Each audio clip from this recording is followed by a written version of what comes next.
newest attraction from Japan. That is a old video game, not it's old, a video game in the 2020s or 2010s, very big with streamers. And as we have been seeing throughout the universe, video games are kind of popular right now. And it's great when we have people who actually play the stuff, who experience the moment of that game and just had a simple thought. Listen, man, we could make this into a movie. And normally, if you'd be in Hollywood, that's where things would start going wrong. You know, everyone wants to put their finger and have a opinion on what this thing should be, especially if you're the guys investing in it. So, however, turns out Japan knows a little thing called restraint. And while I haven't played Exit 8 or Hachiban Deguchi, as it's known in Japan, I knew about its kind of style. I knew about the hallways, I knew about the anomalies. What I didn't know is how deep this story would go. And let's start from there. Because Japan and its subway system has been notoriously documented as a necessary evil, shall we call it. People are shoved into shuttles, little train carts, and they just go on their merry way. And some of the not greatest examples of human beings tend to make their way down to that subway station. So when we are presented with our main protagonist, if you want to call him that, this gentleman who has been very well cast. You know, it's easy to kind of go above, it's kind of easy to go underneath.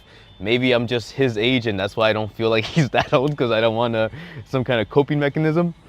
But they picked a very interesting main character, right? He blends that line between a young adult who is just trying to make life happen and someone who's on the preface of just accepting their adulthood and knowing what it is that they're gonna be working for / fighting for the rest of their lives. So let's start with that one, yeah? We have our young gentleman who is inexplicably stuck in the underground system of Japan, the subway system of Japan. And while this normally wouldn't be a huge issue, there's fun things to do down there, turns out that in this particular spot of land, hijinks occur, hijinks ensue. And it's within these hijinks that you start to get the appeal of this story, right?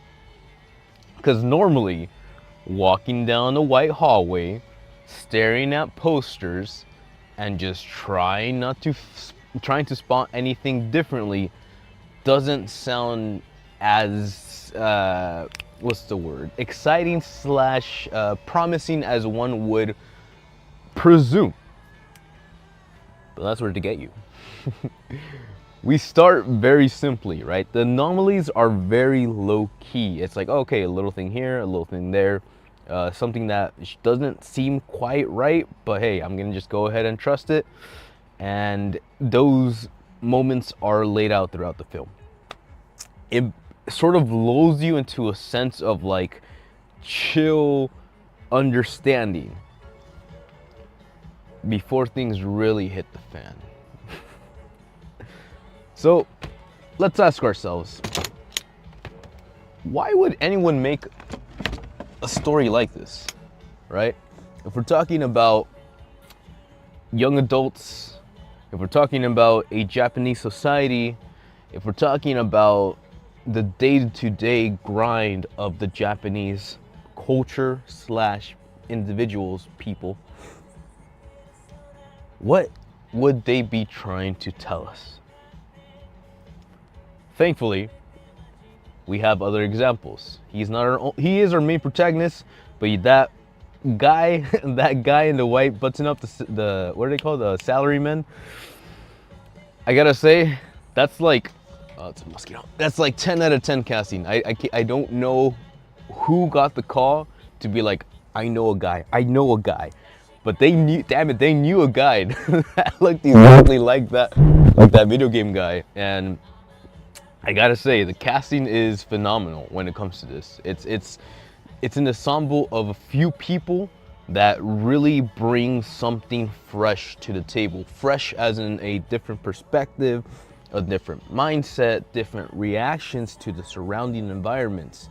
And that's very important to see, because not only are we getting the moment-to-moment reflections of this young gentleman, but we also see the perhaps consequences of when things go extremely wrong with the other mates. So it's there. It's a way to kind of reflect on this guy's moment while also trying to use the information from this guy's moment, got him, to go forward and create a new path. If that sounds very cryptic, it's because it is. And thankfully, the film did a great job of laying everything out towards the end. Obviously, you guys know me. I'm very big on like brain stuff. So even early on, just seeing the pure trailers and not knowing what the story of the video game is supposed to be or how it ends or whatever, but very early on, even on that trailer, you start to get glimpses of what we might be talking about. And ladies and gentlemen, let's talk about Japanese birth rate declining rates. It's true. It's true. People are not meeting each other anymore. And while that's, you know, it's your prerogative, you know, life is life and you're allowed to live how you want to live. These are facts. Time waits for no man. Simply put, we have 3 people in different points in their lives, and plus 1 extra cool character. And we have them all sort of presenting their viewpoints / reflecting on their situation.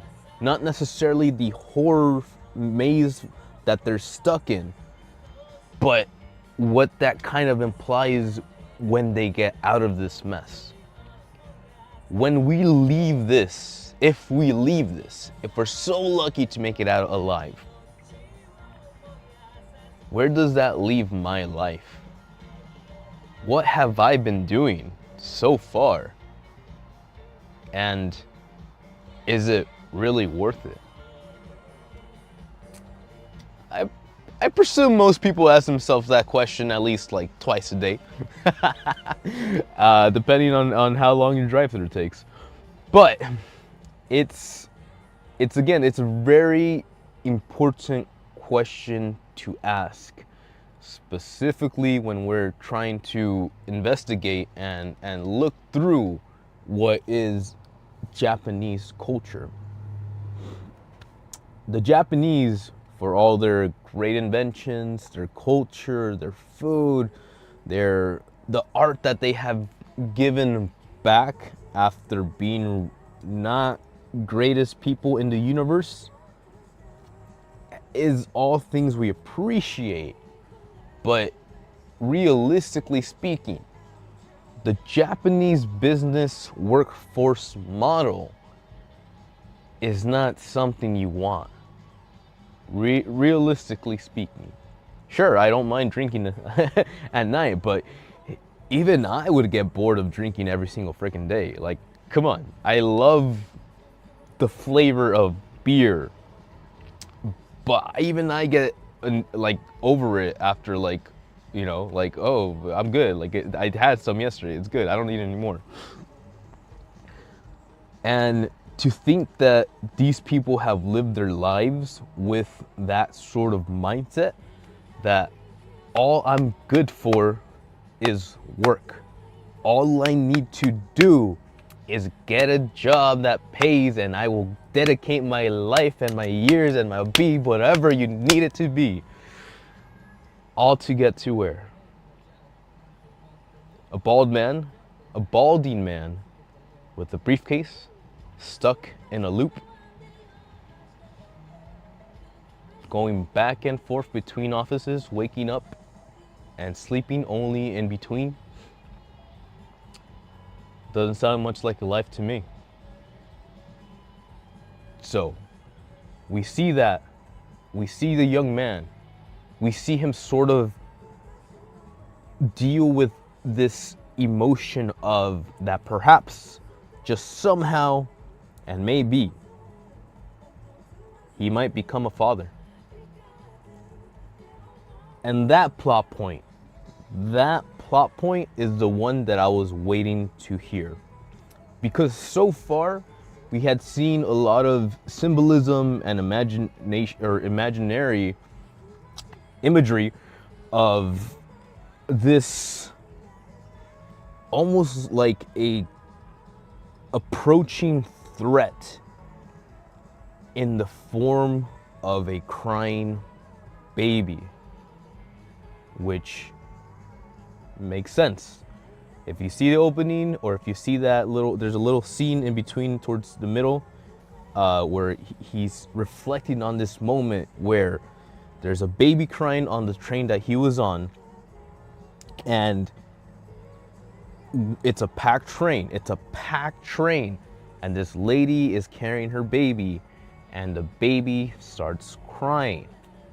It's a baby. It's gonna cry. But because, and I'm giving them grace, again, humanity, we all kind of suck, but I'm giving us grace. Because Japan society is so overworked, usually don't have any happiness waiting for them at home, or activity, or time for hobbies, activities, fun things like to do. Karaoke bars, ayo. And being forced to be stuffed in that train 5-6 times a week, people are on edge.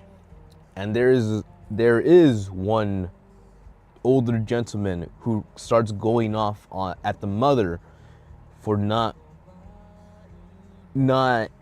attending to her, or not basically not telling your child to shut up. The little baby, right? He's like, oh, get that child to shut up. Why are you in the busiest train at the busiest time? It's like, and Japan isn't very confrontational, is the understanding that I'm getting, that I have gotten from years of exposure to their culture, right? Japan, for all its purposes, is politer than they used to be about 50 years ago. I'm leaving that very vague for us. 60 years ago now.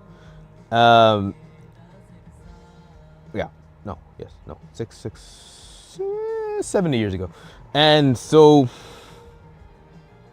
to see this guy get super salty about a baby, which, hey,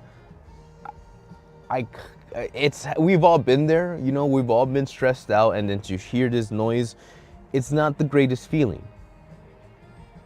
But then to take that moment and then you become the stupid asshole that's like, oh, why are you doing this? Blah, blah, blah, blah, blah. That's where we're gonna have a problem. Now, unfortunately, the young gentleman doesn't have that endurance yet. He's probably, that's what I'm trying to say. He's probably not a real man who's confident in his setting and like is understanding of what needs to be done, or has a sense of like urgency, right? Someone's yelling at this lady for her baby. I'm just gonna stay quiet, put on my earbuds, and pretend it's not happening because it is not my problem. Yeah, that's something that a selfish young adult would do. And hey, I'm not judging them that way. I'm simply saying that why would a young adult with their future ahead of them suddenly decide to stop and give their time, their effort, maybe a chance of conflict for someone they've never met and or may not be interested in valuing in the idea that why would I have a kid if this is what's gonna happen in our future? Why would I have a kid if I know I don't have the time to watch him over? Why would I have a kid if this goddamn economy isn't even paying us a decent wage? No one's saying they're the wrong questions, right? No one's blaming anybody for feeling that way. If anything, it's up to the government to actually try to make programs that make sense, that allow people to be able to dedicate time to your future. Educate your goddamn future before you give up on it. So, a lot of things were being said in this film, and when I heard that baby crying in the trailer, I really started to line those things up, and I believe that we were going to be getting into this sort of topic and these examples, and this is what the story is trying to say. But the film did a great job of laying everything out. Hence why I don't really mind doing a spoiler thingy today. Normally I try to keep the plot points to myself so you guys can enjoy them. But I waited until Sunday so everyone had a chance to watch it over the weekend. And now we can talk about it in a bit more detail because these are important things, man. These are important things. There is a birth rate decline in Japan. It's spreading to South Korea. I think China has always had an issue now. They've officially lifted their one-child rule in China, which means that they need people. They are out of people. And America is next. We've seen the numbers. We've seen the people. We've seen the dating space. Ain't nobody comfortable with popping out a child for someone who's not gonna be there a year later. And that could be the male or that can be the female that suddenly decides that, oh, I deserve better. It is what it is. And that's why it's a problem. So when I see Japan stepping ahead of the situation and making a video game with maybe not this topic, but with the premise that can be given or can lean into something bigger. I said on my little short video that like, go watch that out, it's fun. I was right outside AMC. I said that like, I lost my train of thought. It's I lost my train of thought. The film is good and it has something to say, right? And to think that they made a game out of this, I said that I don't know if the game actually goes this deep into what they're trying to say here. If it doesn't, that's interesting in the way that they were able to take that original concept and layer it with something difficult, right? Something serious, something that can go just beyond a video game. And I almost really am definitely curious to see what the original game holds in store. If it reflects this at all, or if it's had its own style, right? Again, these are interesting things. I wouldn't put it against these people to kind of like take the original story and add something crazy or intense and good to it, something that actually made it better in my opinion. But it's also curious to see that people can still get that original concept and get creative with it. It can be a double-edged sword, but what I'm trying to tell you right now is that these guys knocked it out of the park. The cinematography is solid. You get those close-up shots, you get those behind the head shots where it really just feels like you're stuck walking with this guy. And when you get certain moments that really ramp up the horror, right? The kind of like the unease of that approaching threat. Children. It is enough to make you try to understand what he's going through. And of course, you add a little bit of a super legit time travel shenanigans. That's all I'm gonna say about that. And yeah, you get a very, very compelling story. And again, they did a great job casting everybody in this film. There's basically like 5 main characters that actually have like solid lines and dialogue, and they all bring something different to the table. So, color me impressed. Japan, you did it again. Rurouni Kenshin was one of my favorite live action adaptations, and this really feels like Japan understands what they have going on. So I would like to humbly request that everybody in Hollywood shut the fuck up, go watch Exit 8, get an understanding of what a damn good video game adaptation slash book slash comic can and should be. And then you call Tom Cruise, you get his production company, and you guys start adapting Akira. It's goddamn time. It's time to have a baby. So, if that's you, if you're curious, if your wife is pregnant, go check it out, or maybe don't. You'll ruin the experience for yourself. However, if we're just human beings that are trying to understand life and pushing forward with the hopes of finding something, some peace, then yeah, we probably won't ever find that. But opening your door to come home from a long ass day of work and seeing your baby girl, your little boy, run up to you and hug your knees,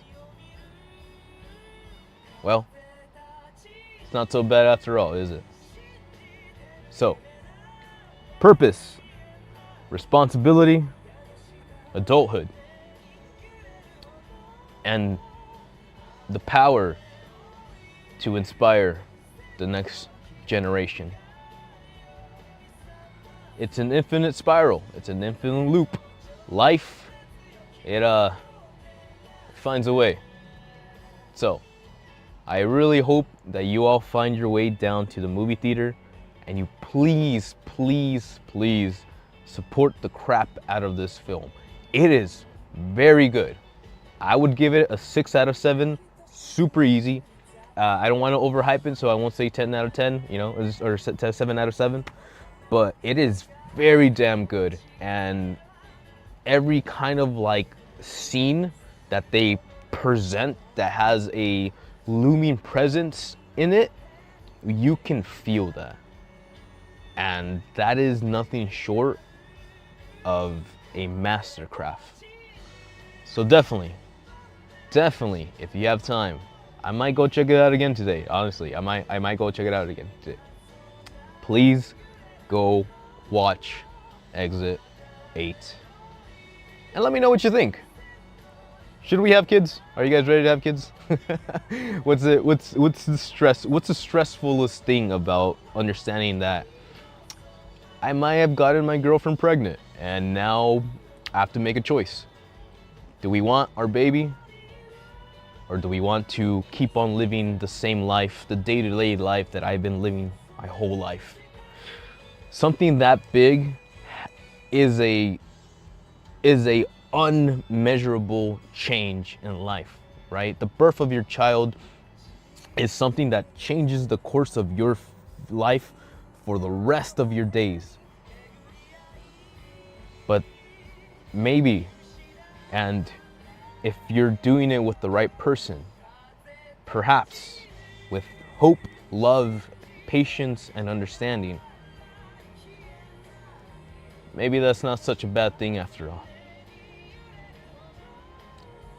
With that being said, thanks for watching.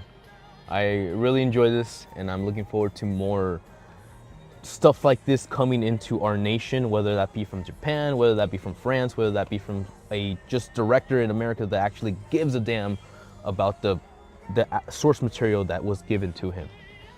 That's what I took from this. It is possible. They did a damn good job. And ask your girlfriend. Talk to your girlfriend. Ask her of what she feels about it. So I feel like this is one of those, like, if you took your girl to go watch this, you'd either like come out like super like, yeah, dude, we got this, or it's like, you know what, maybe we're not meant for each other. And perhaps, if, even in the worst moments or the saddest choices, perhaps that very clarity, to gain that clarity, to understand that, perhaps that's the greatest gift of all. So, with all that being said, should you have a kid, are you ready to be a guiding force in a young mind's life?